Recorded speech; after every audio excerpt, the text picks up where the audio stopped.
Hi everyone, I'm Taylor Mobley. Nikhil and I worked together on this project, and our vulnerable population was caregivers, so caregivers of impaired children and caregivers of impaired adults.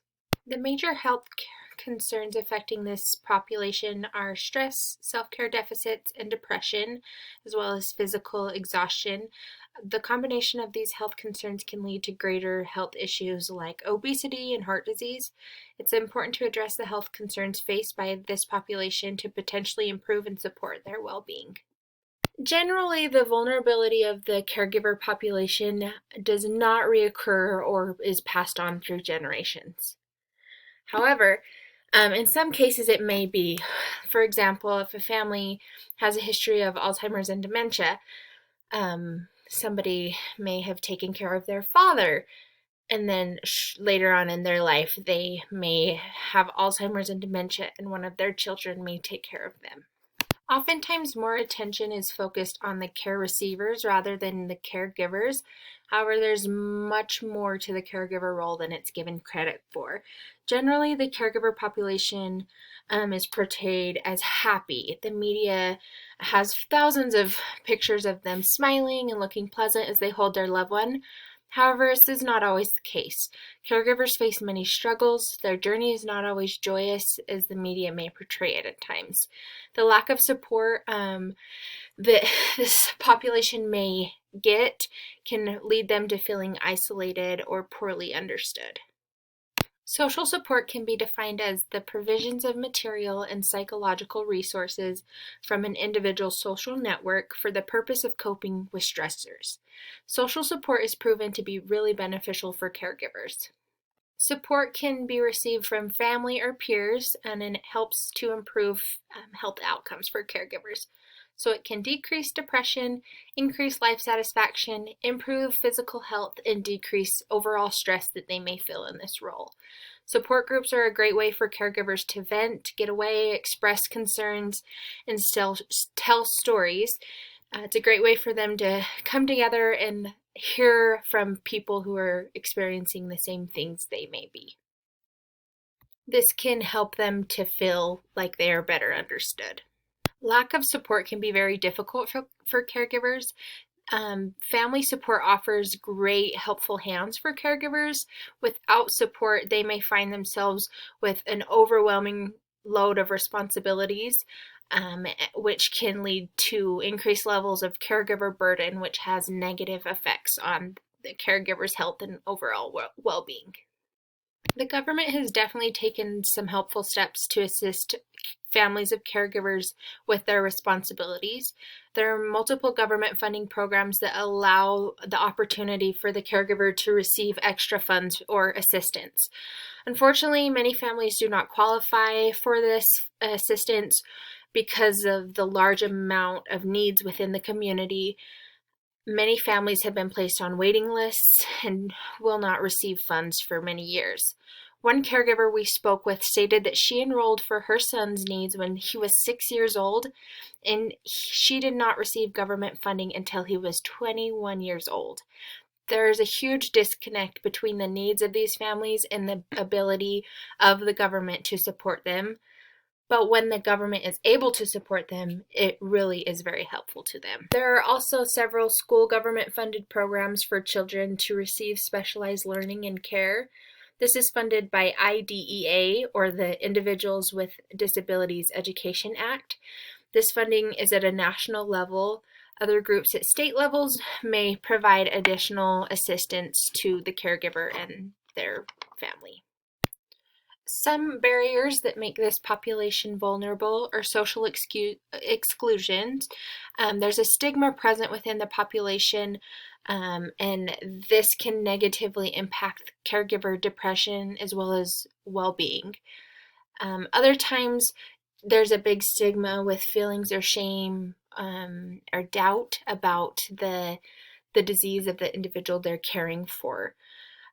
So caregivers can negatively experience mental and physical distress, making them more vulnerable within their community. But psychosocial interventions have been shown to reduce the systematic beliefs that impact caregiver burden. There are many different factors that affect health outcomes for caregivers. First being social economic status. It has a great impact on the health of a caregiver. Caregivers often find themselves financially strained while they assume this role.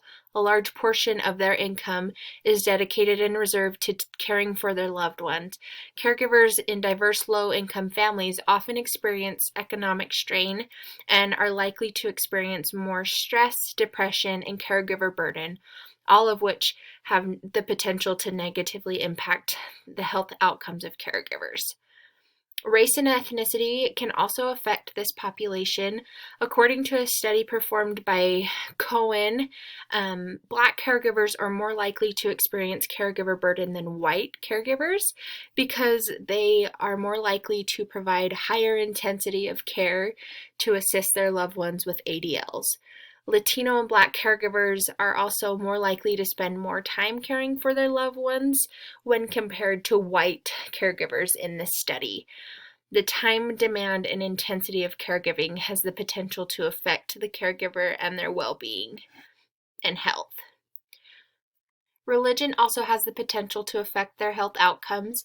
Some caregivers feel their religion offers them hope and possibly a better understanding of their purpose in life. A caregiver can find support within their religion to help them through their caregiving journey.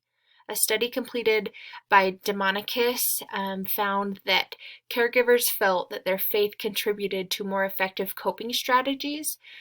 Practicing effective coping strategies can lead to an improvement in stress management and lower depressive moods that have the potential to influence their health. And lastly, gender can also affect this role. Oftentimes females take on the role more often than males. Females experience more caregiver burden. Not to say that males don't experience this feeling, but it's more common for females too. Female caregivers are often more likely to face more emotional and physical burden, which can negatively impact their health. Depending on where the caregiver lives, they may not have access to supportive resources available in certain areas. For example, there are a lot of support groups located near Salt Lake City area. So if a caregiver lives far away from this area, they may not be able to make it to meetings or find meetings and support groups in their area. They can experience increased stress, which can negatively impact their health. The same goes for possible doctor's appointments. Some caregivers may not be able to attend their appointments because the health of their care receiver often comes first. They put their health on the back burner, which can be associated with negative health outcomes. Telehealth and telemedicine can potentially improve the health outcomes for caregivers. Caregivers care for a variety of different individuals. So Alzheimer's or people who are quadriplegics or young kids.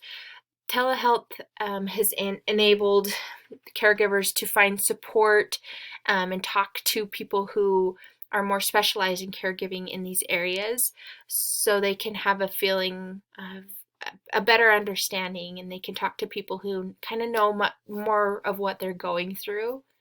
Telehealth has the potential to improve psychological health, coping, physical health, productivity, and social support for caregivers. Biases can be experienced within this population. An implicit bias are thoughts or feelings we are unaware of. An example of an implicit bias toward this population is that caregivers are in a low socioeconomic status or that they struggle financially. Another common bias is that females make better caregivers than males. An explicit bias are thoughts and feelings that we have on a conscious level. So a lot of times among this population, many people tend to believe that most caregivers are females. However, there are many men who take on this role. It's just not expressed as much as female caregivers. Looking at it from a world view, caregiving population is at risk if they live in areas that have lack of government funding, proper medical care resources for in-home care, community support, and educational opportunities. All of these really support and benefit the caregiver. So if they live in an area where they are not able to access these resources, they can experience more stress and caregiver burden. 80% of individuals living with disabilities live in a developing country. So this puts them at risk for abandonment, high mortality rate, and infanticide because caregivers may not have the support that we are lucky to have here in the United States. Here are our references for our work. Thank you guys.